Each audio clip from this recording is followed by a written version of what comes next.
వేదిక పైన ఉన్న పెద్దలందరికీ పేరు పేరున నా హృదయపూర్వక నమస్కారాలు. ఎత్తిన పసుపు జెండా దించకుండా, మడిమ తిప్పకుండా తెలుగుదేశం పార్టీకి కాపలా కాస్తున్న ప్రతి కార్యకర్తకి శిరసు వంచి పాదాభివందనం చేస్తున్నాను. చీపురుపల్లి చూస్తుంటే ఉత్తరాంధ్ర గర్జించింది. ఉద్యమాల పోరాటాల గడ్డ ఉత్తరాంధ్ర. మీకు ఎవరైనా సహాయం చేస్తే వాళ్ళకి మీరు ప్రాణం ఇస్తారు. అదే గాని ఎవరైనా మోసం చేస్తే ఇక్కడనే పాతేస్తారు. రాజులు ఏలిన నేల విజయనగరం జిల్లా. విజయనగరం జిల్లా పేరులోనే విజయం ఉంది. ఇక్కడి నుంచి ఏ కార్యక్రమం ప్రారంభించినా విజయం సాధిస్తాం ఖాయం. పైడి తల్లి అమ్మవారి ఆలయం ఉన్న పుణ్యభూమి ఈ విజయనగరం జిల్లా. మన్యం వీరుడు శ్రీ అల్లూరి సీతారామరాజు గారు నడియాడిన ప్రాంతం ఈ విజయనగరం జిల్లా. ఇంత పవిత్రమైన భూమిపై ఈరోజు నేను మిమ్మల్ని ఉద్దేశించి మాట్లాడతాం. నా హృదయపూర్వక ధన్యవాదములు. జగన్, ఆంధ్ర రాష్ట్ర ముఖ్యమంత్రి జగన్ ఒక 420, ఆయన సలహాదారులు 840లు. ఆ సలహాదారుడు పేరేంటో తెలుసా? సజ్జల రామకృష్ణారెడ్డి. ఇచ్చేదేమో పనికిమాల సలహాలు, కానీ గత 4 సంవత్సరాలు 10 నెలలుగా జీతం కింద 150 కోట్ల రూపాయలు ప్రజాధనాన్ని లూటీ చేసిన వ్యక్తి. మొన్న గ్రాడ్యుయేట్ ఎమ్మెల్సీలు ఎన్నికలు జరిగినాయి. దాంట్లో 3టికి 3 స్థానాలు తెలుగుదేశం పార్టీ కైవసం చేసుకుంది. ఆనాడు ఈ సజ్జల రామకృష్ణారెడ్డి ఒక మాట చెప్పాడు. అదేంటంటే, అసలు ఆ ఎన్నికల్లో మా ఓటర్లు ఓటే వేయలేదన్నాడు. అప్పుడు నాకు అర్థం అలా ఈయన ఏం మాట్లాడుతున్నాడు అని. ఇప్పుడు అర్థమైంది, దొంగ ఓట్లు అప్పటికి ఎక్కించలేదు వీళ్ళు అని.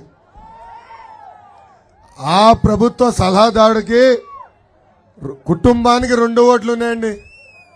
ఒక ఓటు నా నియోజకవర్గం మంగళగిరిలో ఉంది, 2వ ఓటు పక్క నియోజకవర్గం పొన్నూరులో ఉంది. అంటే దొంగ ఓట్లు ఎక్కించుకుని గెలిచేదానికి ప్రయత్నిస్తుంది ఈ ప్రభుత్వం. ఆనాడే చెప్పా, తిరుపతి ఉప ఎన్నికలు ఈ ప్రభుత్వం గెలిచిందంటే దానికి కారణం వాళ్ళు ఎక్కించిన దొంగ ఓట్లు. ఆనాడే అధికారులకు హెచ్చరిక జారీ చేశా, ఎందుకా మీరు తప్పు చేస్తున్నారు, మళ్ళీ మీరు మా రెడ్ బుక్ లో పేర్లు ఎక్కించుకోవాల్సిన అవసరం ఉంటుందని. ఇన్నలా తప్పులు చేశారు.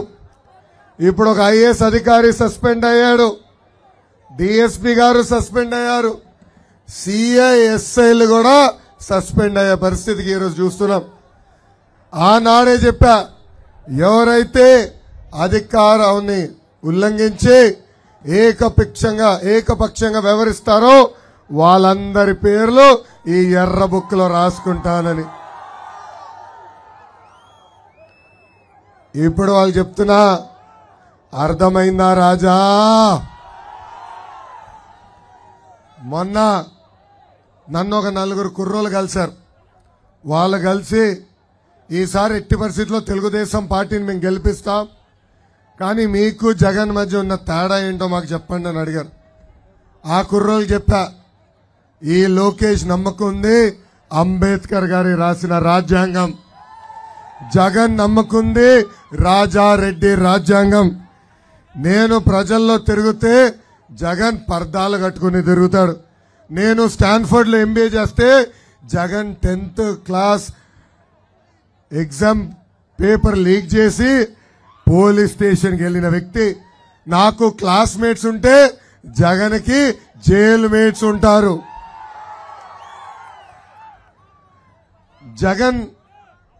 జగన్ క్యాబినెట్ కి మొన్న ఒక అవార్డు వచ్చిందండి.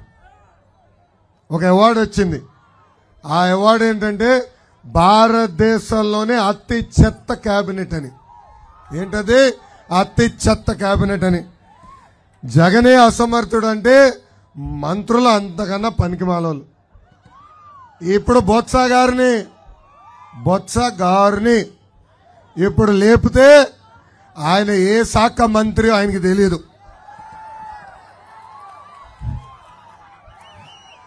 ఈ మంత్రులు ఎలాంటి వాళ్ళో మీకు ఒక ఉదాహరణ ఇవ్వాలి. పొద్దున్న లేస్తే ఢిల్లీ చుట్టూ ఒక అప్పారావు తిరుగుతాడు. ఆయన పేరు బుర్రకథలు చెప్తున్నా బుగ్గన్న. ఆయన ఆర్థిక శాఖ మంత్రి. ఇంకొక ఆయనేమో ఇసుక గన్నులు దోచేసే మా చిత్తూరుకి జిల్లాకి చెందిన పాపాల పెద్దిరెడ్డి. ఇంకా ఏకంగా నకిలీ మద్యంతో పాటు కోర్టులోనే దొంగతనం చేశాడు వ్యవసాయ శాఖ మంత్రి కాకాన గోవర్ధన్ రెడ్డి. ఇంకా పిల్ల కాలువలు కూడా తవ్వలేని అరగంట అంబటి ఇరిగేషన్ శాఖ మంత్రి. ఇంకా సొంత ఊరిలో ధాన్యం కొనుగోలు చేసినప్పుడు కనీసం బ్యాగులు ఇవ్వలేని ఎర్రి పప్ప మంత్రి, పవర్ల సరఫరా శాఖ మంత్రి కారుమూరి నాగేశ్వరరావు గారు. ఇంకా పెట్టుబడులు ఎప్పుడు తీసుకొస్తామంటే కోడు ముందలొచ్చిందా గుడ్డు ముందలొచ్చిందా అని బుర్రకథలు చెప్తాడే. ఎవరు? కోడిగుడ్డు అమర్నాథ్, ఆయన ఒక మంత్రి. ఇంకా పిల్లలు బాగా చదువుతున్నారు అందుకే ఉద్యోగాలు రావట్లేదు అంటాడు మన విద్యాశాఖ మంత్రి బొత్స సత్యనారాయణ గారు. ఈ అంత అద్భుతమైన కేబినెట్ అనో ప్రజలందరూ ఒక్కసారి ఆలోచించాలా.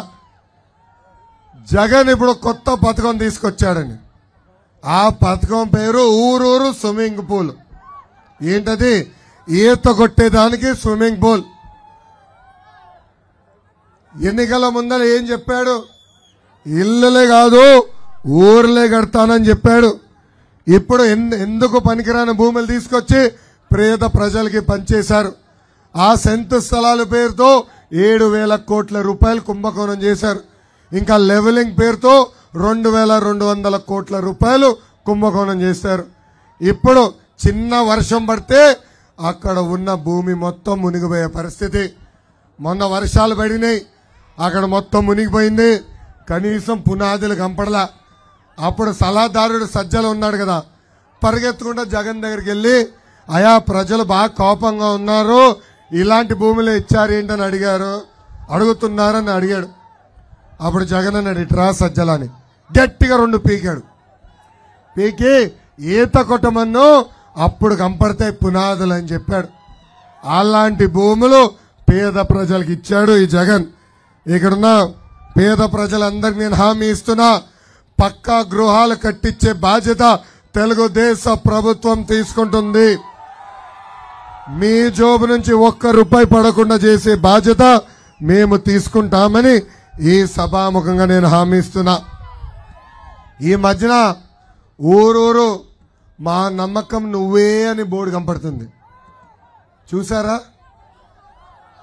ఈ సైకో జగన్ ఫోటో ఒక పక్కన ఉంటుంది, ఇంకో పక్కన మా నమ్మకం నువ్వే అని ఉంటుంది.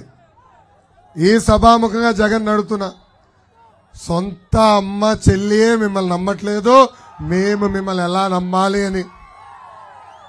ఇక్కడున్న మహిళలు ఆలోచించాలా. సొంత చెల్లెళ్ళు షర్మిల గారు, సునీత గారు ఏకంగా పోలీసులకి కంప్లైంట్ చేశారు, జగన్ వల్ల మాకు ప్రాణహాని ఉంది, మాకు రక్షణ కల్పించమని. సొంత చెల్లెలకి న్యాయం చేయలేని వాడు మనకి న్యాయం చేస్తాడా అని మహిళలందరినీ ఒక్కసారి ఆలోచించమంటున్నా. అంతెందుకు ఇప్పుడు ఏకంగా ఆయన దగ్గర ఉన్న పేటీఎం కుక్కలకి 5 రూపాయలు ఇచ్చి షర్మిల గారు వ్యతిరేకంగా పోస్టులు వేపిస్తున్నారు. ఆమె పుట్టుక పెళ్లి గురించి కూడా మాట్లాడే పరిస్థితికి ఈ పేటీఎం కుక్కలు వచ్చినాయి. వాళ్ళకి చెప్తున్నా, గతంలో షర్మిల గారు మీ జగన్ జైల్లో ఉంటే పాదయాత్ర చేశారు. అంతెందుకు 2019 ముందల జగన్ ఏకపక్షంగా ఆమెని వాడుకున్నాడు. ఆమెతో బస్ యాత్ర కూడా చేపించాడు. ఇప్పుడు గెలిచిన తర్వాత మెడబట్టి ఆమెను ఈరోజు బయటికి గెంటేసే పరిస్థితి. అది ఆ పేటీఎం కుక్కలు గుర్తుపెట్టుకోవాలని ఈ సభాముఖం వాళ్ళు కోరుతున్నా. లేదంటే గతంలో మా పైన కూడా మీరు ఇట్లనే ఆరోపణలు చేశారు. మీ అందరి పేర్లు ఎర్ర బుక్లో ఉంది. 2 నెలలు తెలుగుదేశం ప్రభుత్వం వస్తుంది, వడ్డీతో సహా చెల్లించే బాధ్యత నేను తీసుకుంటానని పేటీఎం కుక్కలకి నేను హెచ్చరిక జారీ చేస్తున్నా. జగన్ ని చూస్తే ఒక కటింగ్ ఫిట్టింగ్ మాస్టర్ గుర్తొస్తాడండి. ఏంటది? Cutting fitting master. తల్లి జగన్ కి 2 బటన్లు ఉన్నాయి, మీకు కంపెనీది ఒకే ఒక బటన్, బులుగు బటన్. కానీ బల్ల కింద ఒక ఎర్ర బటన్ ఉంటుంది తల్లి. బులుగు బటన్ నొక్కుతాడు, అకౌంట్లో 10 రూపాయలు పడుతుంది తల్లి. కానీ అదే క్షణం ఎర్ర బటన్ నొక్కుతాడు, అకౌంట్ నుంచి 100 రూపాయలు ఉష్ అని పోతుంది. ఎలా పోతుందో చెప్పాలి కదా. కరెంటు ఛార్జీలు 9 సార్లు పెంచి బాధుడే బాధుడు. ఆర్టీసీ ఛార్జీలు 3 సార్లు పెంచి బాధుడే బాధుడు. పెట్రోల్, డీజిల్, గ్యాస్ ధర పెంచి బాధుడే బాధుడు. ఇంటి పన్ను పెంచి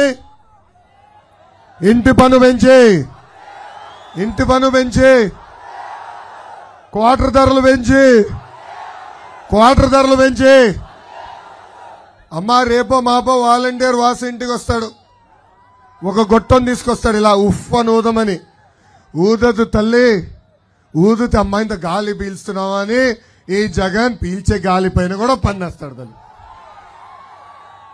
ఇంకా కటింగ్ మాస్టర్ అన్నా కదా, అన్న క్యాంటీన్ కట్, పెళ్లి కానుక కట్, పండగలకి ఇచ్చే కానుకలు కట్, పిల్లలకి విదేశాల్లో చదివించే విదేశ కానుక కట్, ఇంకో పక్కన పండగలకి ఇచ్చే కానుక కట్, 6 లక్షల వృద్ధులకి రావాల్సిన పెన్షన్ కట్, చంద్రన్న బీమా కట్, ఇంకా రైతులకి రావాల్సిన ఇన్పుట్ సబ్సిడీ కూడా కట్ చేశారు. ఇలా భారతదేశ చరిత్రలోనే 100 సంక్షేమ కార్యక్రమాలు కట్ చేసిన ఏకైక ముఖ్యమంత్రి ఈ సైకో జగన్.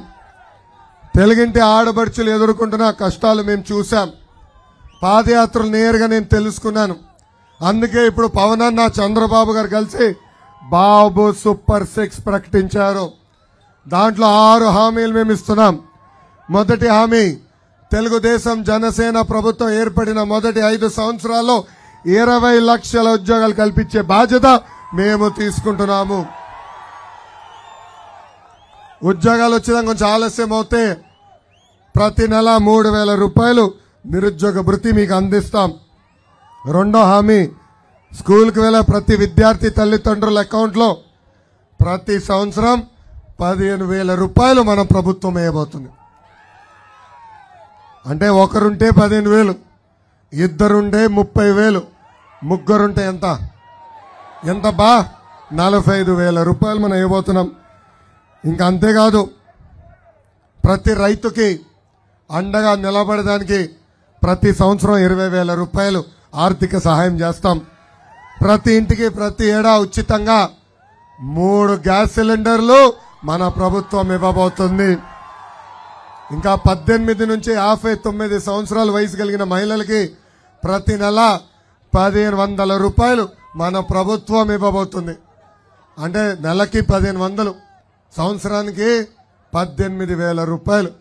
5 సంవత్సరాల్లో 90,000 రూపాయలు మన ప్రభుత్వం ఇవ్వబోతుంది.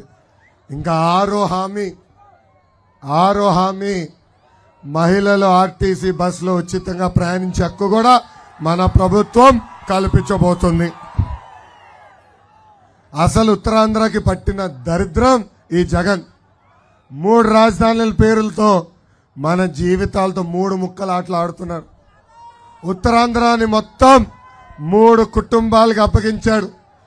ఒక కుటుంబం పేరు బొత్స, రెండో కుటుంబం పేరు విజయసాయి రెడ్డి, మూడో కుటుంబం పేరు వైవి సుబ్బారెడ్డి. ఈ సభాముఖంగా అడుగుతున్న ఈ 3 కుటుంబాలని, అసలు ఉత్తరాంధ్రకి మీరు పీకింది పొడిచింది ఏంటి? ఒక రోడ్ అని వేశారా, ఒక డ్రైన్ అన్న కట్టారా, ఒక ఆసుపత్రి కట్టారా, ఒక స్కూల్ అన్న కేటాయించారని ఈ సభాముఖంగా వాళ్ళు నేను ప్రశ్నిస్తున్నా. వాళ్ళని నేను ఒక చర్చకు కూడా పిలుస్తున్నా. ఆ చర్చకి మేము కూడా హాజరవుతాం. ఉత్తరాంధ్రలో మీరెన్ని భూ కబ్జాలు చేశారో కూడా ప్రజల ముందర పెట్టేదానికి నేను సిద్ధం, మీరు సిద్ధమా అని ఈ సభాముఖంగా ప్రశ్నిస్తున్నా. ఇంకా విజయనగరం జిల్లా కూడా ఈ సైకో జగన్ అనేక హామీలు ఇచ్చాడు. పాదయాత్రలో 50 హామీలు ఇచ్చాడు. అవన్నీ ప్రశ్నిస్తే రోజంతా పడుతుంది. ప్రధానమైన హామీలు మీ అందరు గుర్తు చేస్తున్నా. భోగాపురం ఎయిర్పోర్ట్ పూర్తి చేస్తా అన్నాడు, చేయలేదు. రామ్ తీర్థం ప్రాజెక్ట్ పూర్తి చేస్తా అన్నాడు, చేయలేదు. గోస్తాని చంపావతి నదుల్ని అనుసంధానం చేస్తా అన్నాడు, చేయలేదు. రాంభద్రపురం పెద్ద గడ్డ ప్రాజెక్ట్ పూర్తి చేస్తా అన్నాడు, అది చేయలేదు. పాలేరు నదిపై డ్యాం నిర్మిస్తానన్నాడు, అది చేయలేదు. స్వర్ణముఖి చిట్టిగడ్డపై బ్రిడ్జ్ నిర్మిస్తా అన్నాడు, అదన్నా చేశాడా? అది కూడా చేయలేదు. ఉత్తరాంధ్ర కనీసం ఒక్క పరిశ్రమను తీసుకొచ్చాడా అని ఉత్తరాంధ్ర ప్రజలందరినీ ఆలోచించమంటున్నాం. అసలు విజయనగరం జిల్లాని అభివృద్ధి చేసిన తెలుగుదేశం పార్టీ. ప్రతి రోడ్డు, బ్రిడ్జ్, ఆసుపత్రి పైన తెలుగుదేశం పార్టీ పేరుంటుంది. పట్టణంలో ఉన్న నిరుపేద కుటుంబాలకి ఆనాడు యుద్ధ ప్రాతిపదికంగా తిట్కో ఇల్లు కట్టాం. ఇలా చెప్పుకుంటా పోతే అనేక అభివృద్ధి కార్యక్రమాలు చేసింది తెలుగుదేశం పార్టీ. ఇప్పుడు చీపురుపల్లి నియోజకవర్గం గురించి కూడా మాట్లాడాలి. ఒక ఘన చరిత్ర ఉన్న నియోజకవర్గం చీపురుపల్లి నియోజకవర్గం. కనక మహాలక్ష్మి అమ్మవారి ఆలయం ఉన్న పవిత్ర భూమి ఈ చీపురుపల్లి భూమి. ఈ పవిత్రమైన భూమిని మృణాలి అమ్మగారు ఎమ్మెల్యే మంత్రిగా ఉన్నప్పుడు 1000 కోట్ల రూపాయలు ఖర్చు పెట్టి ఆనాడు అభివృద్ధి చేశాం. ప్రజలందరూ ఆలోచించాలా. ఆనాడు వెటనరీ డిగ్రీ కాలేజ్ ఏర్పాటు చేశాం, ఆదర్శ డిగ్రీ కాలేజ్ ఏర్పాటు చేశాం, ప్రభుత్వ ఆసుపత్రిని కార్పొరేట్ స్థాయికి తీసుకెళ్లాం. నేను మంత్రిగా ఉన్నప్పుడు అమ్మ అడిగితే 250 కిలోమీటర్లు సీసీ రోడ్ ఒకే ఒక నియోజకవర్గంలో ఆనాడు మేము వేసాం. రూ అర్బన్ పేరు కింద ప్రత్యేకంగా గరివిడి మండలానికి ఆనాడు నేను మంత్రిగా ఉన్నప్పుడు 100 కోట్ల రూపాయలు కేటాయించాం. కేజీబీవీని ఏకంగా జూనియర్ కళాశాలకి కూడా ఆనాడు అప్గ్రేడ్ చేశాం. పట్టణాల్లో రోడ్లు వేసాం. 24 గంటలు తాగునీరు అందించడానికి కూడా పథకం ఆనాడు తీసుకొచ్చాం. కానీ మీరేం చేశారు? పాలిచ్చే ఆ వద్దని తన్నే దున్నపోతును గెలిపించుకున్నారు.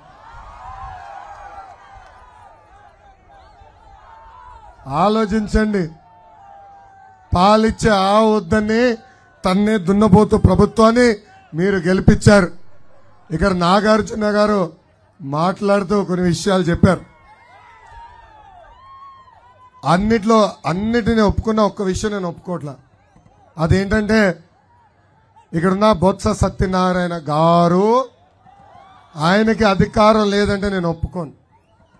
సీనియర్ మంత్రి, ముఖ్యమంత్రి నిలదీసే సత్తా ఉన్న వ్యక్తి ఎందుకు నిలదీయట్లేదో మీ అందరు తెలియాల్సిన అవసరం ఉంది. దానికి కారణం ఒక్కటే, ఆయన చేస్తున్న అవినీతి. ఆయన పెన్నులో ఇంకు ఫుల్గా ఉంటుందండి. అవినీతి కోసం వాడతాడు తప్ప అభివృద్ధి కోసం ఏనాడు ఆ పెన్ను ఆయన వాడడు. బొత్స సత్యనారాయణ గారిని నేను సూటిగా ప్రశ్నిస్తున్నా. గత 5 సంవత్సరాలు చీపురుపల్లి ప్రజలకి ఒక్క అభివృద్ధి కార్యక్రమం మీరు చేశారా? అంతెందుకు, ఇప్పుడు నేను వస్తుంటే చూసా రైల్వే పైన బ్రిడ్జ్, ఎక్కడ పనులు అక్కడనే ఆగిపోయినాయి. దానికి కారణం రాష్ట్ర ప్రభుత్వం ఇవ్వాల్సిన గ్రాంట్ ఇవ్వలేదు. అరే సీనియర్ మంత్రి గారు, మీరంత పనిచేస్తున్నారు, అహర్నిశలు ఇక్కడ తిరుగుతారు, ఎందుకు మీరు దానిపైన శ్రద్ధ పెట్టలేదని సూటిగా నేను ప్రశ్నిస్తున్నా.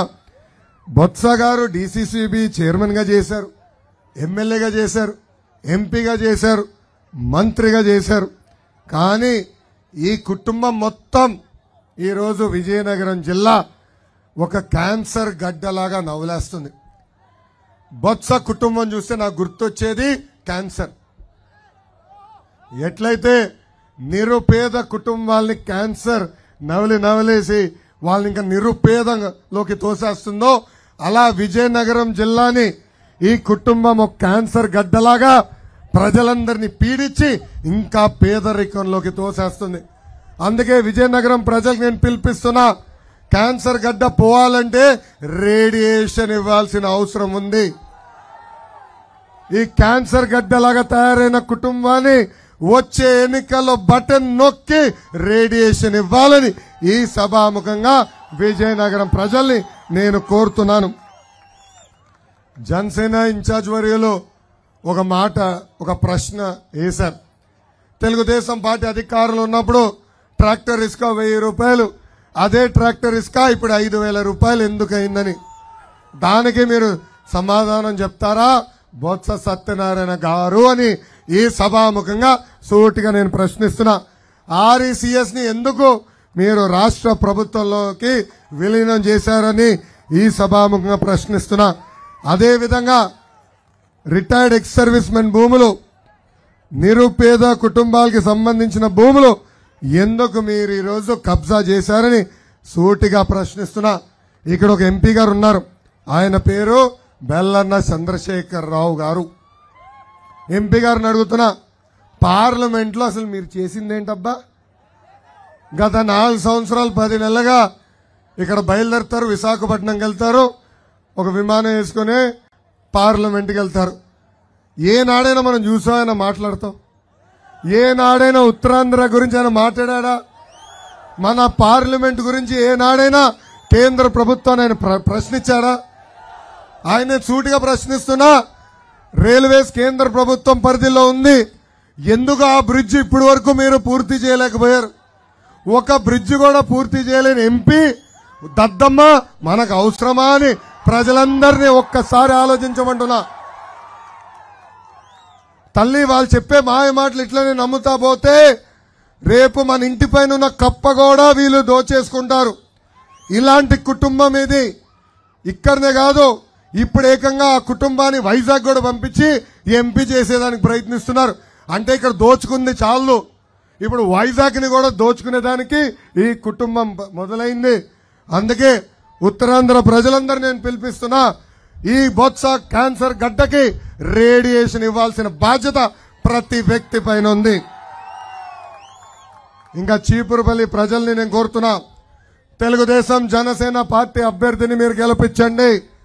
తప్పనిసరిగా యుద్ధ ప్రాతిపదికంగా తోటపల్లి పెండింగ్ పనులని మేము పూర్తి చేస్తాం.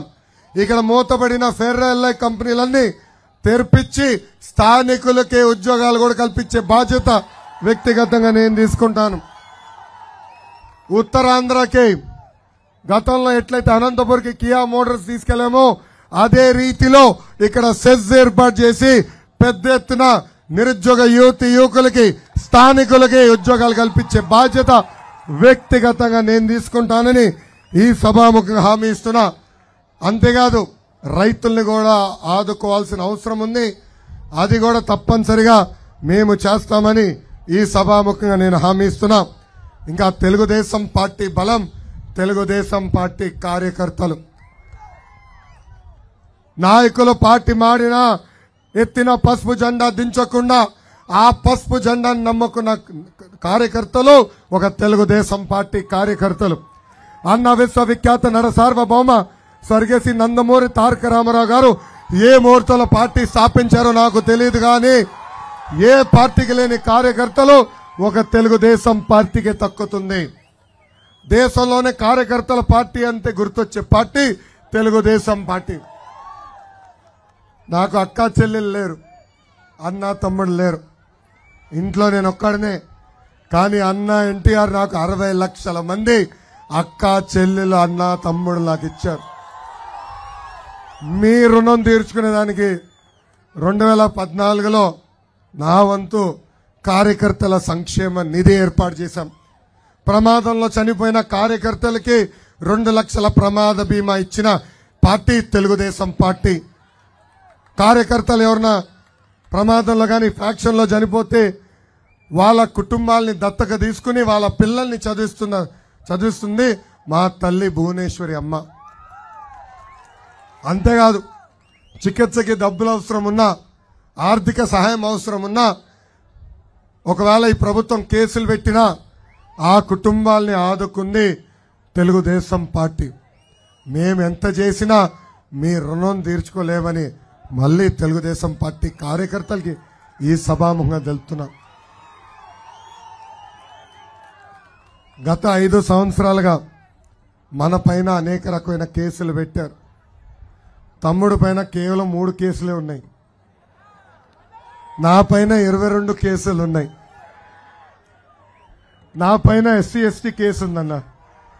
నా పైన అటెంప్ట్ మర్డర్ కేసు కూడా ఉంది. ఇంకా మర్డర్ కేసు ఒకటే పెట్టలే నా పైన. రేపో మాపో అది కూడా పెడతారు. ఇప్పుడు ఇంకా కొత్త కేసు పెట్టారు నా పైన. కోర్టుకు వెళ్ళారు ఎర్ర బుక్ పైన. జడ్జి గారిని అడుగుతున్నారు నాన్ బెయిలబుల్ వారెంట్ క్యాన్సిల్ చేయమని, నాన్ బెయిలబుల్ వారెంట్ ఇష్యూ చేయమని. అంటే వారెంట్ ఇష్యూ చేసి నన్ను అరెస్ట్ చేసేదానికి ప్రయత్నిస్తుంది ఈ ప్రభుత్వం. ఎందుకు? ఈ ఎర్ర బుక్ పట్టుకుని తిరుగుతున్నా కనుక. అరే ఎందుకే మీరు అంత భయపడుతున్నారు? ఈ ఎర్ర బుక్ చూస్తే ఎందుకు మీకు ఉచ్చబడుతుందో నాకైతే అర్థం అవట్లేదు. నేనేం చెప్పా? ఎవరైతే తప్పు చేశారో, ఏ అధికారులైతే చట్టాన్ని ఉల్లంఘించారో వాళ్ళపైన జ్యుడిషియల్ ఎంక్వైరీ చేస్తాం. తప్పు చేశారని తేలితే సర్వీస్ నుంచి డిస్మిస్ చేస్తా, జైలుకి పంపిస్తానన్నా. తప్పు చేస్తే యాక్షన్ తీసుకుంటానా? అరే ఎందుకు మీరు ఇంత భయపడుతున్నారు? అది నాకు అర్థం అవట్లా. ఇప్పటికీ అర్థం అవలే. అన్న ఎన్టీఆర్ మన దేవుడు, చంద్రబాబు నాయుడు గారు మన రాముడు. కానీ వైకాపా నాయకులకి లోకేష్ మూర్ఖుడు. ఎవరి పేర్లైతే పుస్తకంలో ఉందో, ఏ నాయకుడు పట్టుకుని నా దగ్గరకు వచ్చినా వాళ్ళు నేను వదిలిపెట్టాను. ఒక్కసారి పుస్తకంలోకి ఎక్కితే వడ్డీతో సహా చెల్లించే బాధ్యత నేను వ్యక్తిగతంగా తీసుకుంటాను. తప్పనిసరిగా జ్యుడిషియల్ ఎంక్వైరీ చేస్తాం, సర్వీస్ నుంచి డిస్మిస్ చేస్తాం, అవసరమైతే జైలు కూడా పంపించడానికి నేను వెనకాడనని ఈ సభాముఖంగా కార్యకర్తలకి నేను హామీ ఇస్తున్నాను. మనం చూసాం బాబు గారు 15 సంవత్సరాలు ముఖ్యమంత్రిగా సేవలు అందజేశారు. 15 సంవత్సరాలు ప్రతిపక్ష నేతగా ప్రజలకు అంకితమయ్యారు. దాదాపు 45 సంవత్సరాలు అహర్నిశలు ప్రజల సేవలో ఉన్న వ్యక్తి చంద్రబాబు గారు. అలాంటి వ్యక్తిపై దొంగ కేసు పెట్టి ఎలా జైలుకి ప్రభుత్వం పంపించిందో మనందరం చూసాం. ఆనాడు మెజిస్ట్రేట్ గారు చంద్రబాబు నాయుడు గారిని జ్యుడిషియల్ రిమాండ్కి పంపించినప్పుడు నాకు ఫోన్ చేసిన మొదటి వ్యక్తి పవన్ అన్న. ఆనాడు పవన్ అన్న నాకు ఒక హామీ ఇచ్చాడు, ధైర్యంగా ముందలకెళ్ళు తమ్ముడు, నీకు ఒక అన్నలాగా నేను ఉంటాను, మీకు ఎప్పుడు ఏం అవసరం ఉన్నా ఒక్క ఫోన్ కొట్టు, నేను నీకు నీ తరపున నీకు నేను నిలబడతాను అని హామీ ఇచ్చాడు. అది ఇప్పుడు కూడా నేను గుర్తు పెట్టుకున్నానని ఈ సభాముఖంగా పవన్ అన్న కూడా నేను తెలుపుతున్నా. ఆనాడు ఆయన ప్రత్యేక విమానంలో ఆంధ్ర రాష్ట్రానికి రావాలంటే ఆ విమానానికి పర్మిషన్ కూడా క్యాన్సిల్ చేసింది ఈ ప్రభుత్వం. రోడ్ మార్గంలో రావాలనుకుంటే ఏకంగా బార్డర్లో కూడా ఆపేసింది ప్రభుత్వం. అందుకే ఆనాడు పవన్ అన్న నిర్ణయించుకున్నారు, ఈ సైకోని తరిమి కొట్టే రోజులు తొందరలో వస్తున్నాయి. అందుకే తెలుగుదేశం పార్టీ, జనసేన పార్టీ కలిసి ఒకే నినాదం, అదేంటి, సైకో పోవాలి, సైకిల్ రావాలి. ఆ నినాదం పైన ముందలకెళ్తున్నాం. ఇక్కడున్న కార్యకర్తలందరినీ విజ్ఞప్తి చేస్తున్నా, ఒక పెళ్లి చెడగొట్టేదానికి పేటీఎం బ్యాచ్ రెడీగా ఉంటుంది, పోస్టులు పెడతారు, మన మధ్యలో గొడవలు సృష్టించడానికి ప్రయత్నిస్తారు. అందరూ అప్రమత్తంగా ఉండాలి, వాళ్ళు చేసే ఆరోపణలు నమ్మకూడదు. వచ్చే 2 నెలలు కలిసికట్టుగా పనిచేసి తెలుగుదేశం జనసేన ప్రభుత్వం మనం ఏర్పాటు చేసుకోవాలని ఈ సభాముగా నేను కోరుతున్నా. ఇంకా ఈ శంకారావం కార్యక్రమం ద్వారా మిమ్మల్ని అందరినీ కార్యకర్తల్ని ప్రధానంగా నేను కోరుతున్నా, క్లస్టర్ యూనిట్ బూత్ అధ్యక్షులకి ఈ కిట్లు ఇచ్చాం. మీ అందరికీ కిట్లు ఇచ్చాం. దీంట్లో 25 చొప్పున క్యాలెండర్లు మీకు ఇచ్చాం. ఒక పక్కన బాబు సూపర్ 6, ఇంకో పక్కన క్యాలెండర్ ఉంది. ప్రతి క్లస్టర్ యూనిట్ బూత్ అధ్యక్షుడి ఇంటికి ఈ కిట్ అందజేస్తాం. ఇట్లా 10 వస్తే దాంట్లో ఈ క్యాలెండర్ మనిచ్చే బాబు సూపర్ 6 హామీ ప్రతి గడపకి తీసుకెళ్లాల్సిన బాధ్యత మీ పైన ఉంది. ప్రతి గడపకి తీసుకెళ్లాల్సిన బాధ్యత మీ పైన ఉంది. అది కూడా వచ్చే 5 రోజుల్లో 250 గడపలకి మీ బూత్లో తీసుకెళ్ళండి. అవసరమైతే ఎక్కువ మెటీరియల్ కూడా పంపించడానికి మేము సిద్ధంగా ఉన్నాం.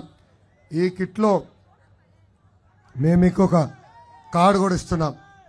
ఈ కార్డు మీరు మీ జోబులో పెట్టుకుని వెళ్ళండి.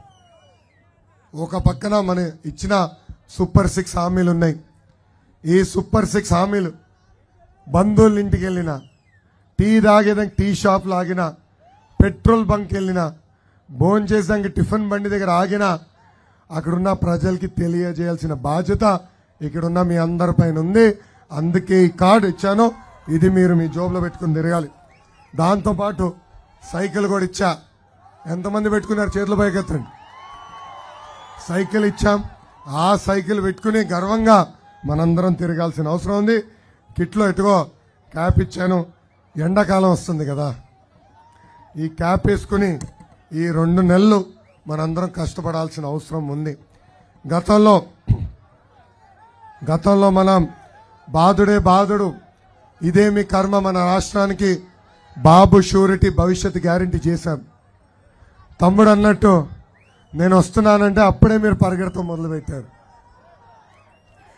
ఇది మారాలి. నాకు టెక్నాలజీ ద్వారా ఏ బూత్లో ఎవరు పనిచేశారో, ఏ బూత్లో ఎవరు పడుకుంటున్నారో నాకు తెలుసు. పనిచేసే వాళ్ళని నేను ప్రోత్సహిస్తా, సీనియర్ని జూనియర్ని నేను గౌరవిస్తా, దాంట్లో ఎలాంటి సందేహం లేదు. కానీ పనిచేసే వాళ్ళనే ప్రోత్సహిస్తా. మీరు నా చుట్టూ నాగార్జున చుట్టూ తిరుగుతాం కాదు, ప్రజలు చుట్టూ తిరగండి. మిమ్మల్ని వెతుక్కుంటా వస్తాడు ఈ లోకేష్. ఎవరైతే బాగా పనిచేస్తారో, ఎవరు బూత్ అయితే స్పీడ్గా ముందలు తీసుకెళ్తారో వాళ్ళకే నామినేటెడ్ పోస్టులు ఇచ్చే బాధ్యత నేను వ్యక్తిగతంగా తీసుకుంటానని ఈ సభాముఖంగా హామీ ఇస్తున్నా. ఏమా ఆఫర్ స్వీకరిస్తున్నారా? ఇస్తున్నారా? బాబు షూరిటీ భవిష్యత్ గ్యారంటీ మీరేమనుకోపోతే కేవలం 50% మీరు చేశారు. అదే పాలకోల్లో నిమ్మల రామానాయుడు గారు 94% చేశాడు. నేను కూడా రామానాయుడు గారి దగ్గర నేర్చుకుంటున్నా. మా మంగళగిరి నాయకుల్ని కూడా పాలకోలకు పంపించాను, నేర్చుకోండి ఆయన ఎట్లా 94% చేస్తున్నారని. మనందరం పోటీపడి ఈ బాబు సూపర్ 6 కార్యక్రమాన్ని ప్రతి గడపకి తీసుకెళ్లాలని ఈ సభాముఖంగా మిమ్మల్ని అందరినీ నేను కోరుకుంటూ, నాకు ఇంత అద్భుతమైన అవకాశం ఇచ్చిన చీపురుపల్లి ప్రజలందరికీ పేరు పేరున నా హృదయపూర్వక ధన్యవాదాలు తెలుపుకుంటూ మీ అందరి దగ్గర నుంచి నేను సెలవు తీసుకుంటున్నా. జోహార్ అన్న ఎన్టీఆర్, జోహార్ అన్న ఎన్టీఆర్. చంద్రబాబు నాయుడు గారి నాయకత్వం, చంద్రబాబు నాయుడు గారి నాయకత్వం, పవన్ అన్న నాయకత్వం, పవన్ అన్న నాయకత్వం. జై తెలుగుదేశం, జై తెలుగుదేశం, జై హింద్, జై హింద్. సైకో పోవాలి, ఇంపడట్లేదబ్బా, సైకో పోవాలి, సైకో పోవాలి. అందరికీ నమస్కారం. ఇప్పుడు మనందరం కలిసికట్టుగా ఒక ప్రతిజ్ఞ తీసుకోవాల్సిన అవసరం ఉంది.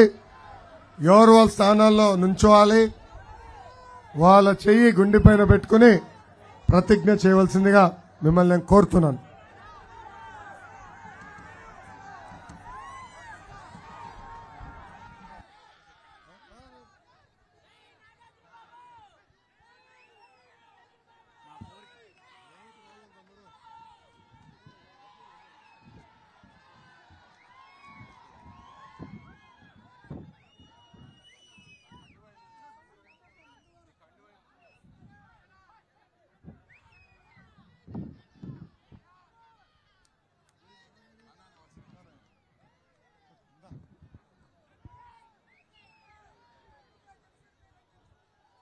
అన్న కొంచెం కుడి చేతి ఇలా పెట్టుకోండి, ఇలా పెట్టు, అటు ఆ చేయి అయ్యా ప్రతిజ్ఞ చేయాలి మనం అందరం కూడా. ముందు కొంచెం ప్రతిజ్ఞ అయ్యాక మీ ఇష్టం. మీ పేరు చెప్పి అనే నేను అనాలన్నమాట. మీ పేరు చెప్పాలి. నాగార్జున అనే నేను ఆంధ్రప్రదేశ్ కు పూర్వ వైభవం తీసుకొచ్చేందుకు కృషి చేస్తానని ప్రమాణం చేస్తున్నాను. చంద్రబాబు గారు ప్రకటించిన సూపర్ 6 హామీలను ప్రతి ఇంటికి ప్రతి ఒక్కరికి చేర్చే బాధ్యతను నేను స్వీకరిస్తున్నాను. 5 రోజుల్లో 250 ఇళ్లకు వెళ్లి బాబు సూపర్ 6 హామీల యొక్క ప్రయోజనాలు వివరిస్తాను.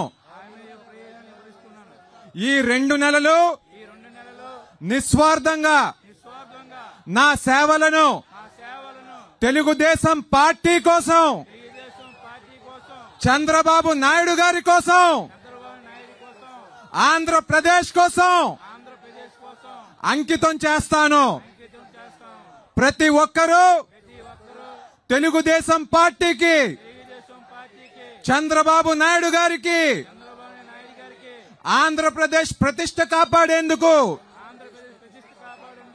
ఓటు వేసేలాగా కృషి చేస్తానని ప్రమాణం చేస్తున్నాను. జై తెలుగుదేశం, జై జనసేన, జై చంద్రబాబు, జై పవన్ కళ్యాణ్, జై Lokesh.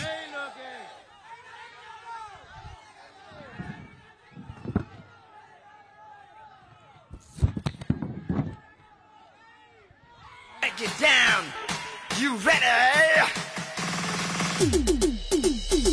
Psycho, psycho, psycho, Powali. Cycle, cycle, cycle, Ravali. Psycho, Powali. Cycle, Ravali.